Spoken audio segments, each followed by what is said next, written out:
Hi friends, welcome to my channel. ఈరోజు మహాభారతంలో ఏకలవ్యుడి గురించి చెప్పుకోవాల్సిన సందర్భం వచ్చిందండి. కథలోకి వెళ్లే ముందు తప్పకుండా సబ్స్క్రైబ్ చేసుకోండి. అంతకుముందు కథలో మహాభారతంలోని ద్రోణాచార్యుల వారికి అర్జునుడికి ఉన్న సంబంధ బాంధవ్యం గురించి తెలుసుకున్నాం కదా. ఇంకా ఇప్పుడు ఏకలవ్యుడి యొక్క గొప్పతనం గురించి తెలుసుకుందామండి. ఏకలవ్యుడు మహాభారతంలో గురుభక్తిని చాటే ఒక గొప్ప ఔన్నత్యం ఉన్న పాత్ర. నిషాద తెగకు చెందినవాడు.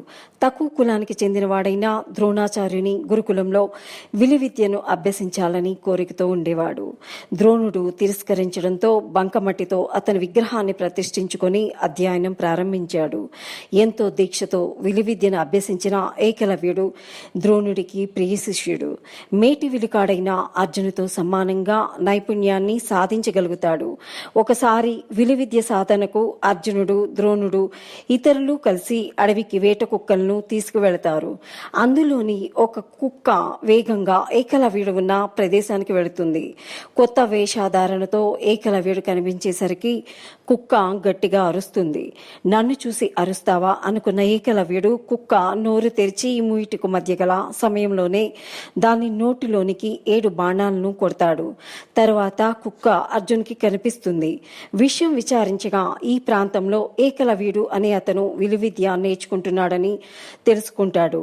రాత్రి ద్రోణాచార్యుల వారికి సేవ చేసే సమయంలో ఇక్కడ నాకన్నా బాగా విలువిద్య చేసేవారు ఉన్నారని తెలుపుతాడు.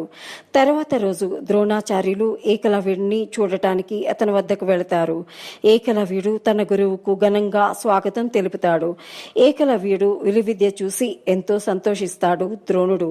కానీ ఒక కుక్కను చూసి అది తనను చూసి అరిచిందనే చిన్న కారణానికి దాని నోట్లోనికి 7 బాణాలు కొట్టాడు.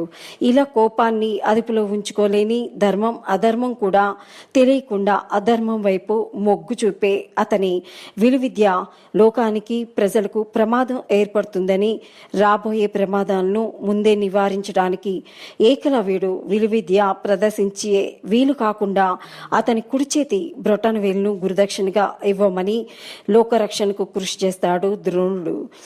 గురువు పట్ల ఎనలేని భక్తి ఉన్న ఏకలవ్యుడు తన భవిష్యత్తు గురించి ఏమాత్రం ఆలోచించకుండా ఏకలవ్యుడు తన కుడి చేతి బ్రొటన వేలును కోసి గురుదక్షిణగా సమర్పించి చరిత్రలో నిలిచిపోతాడు.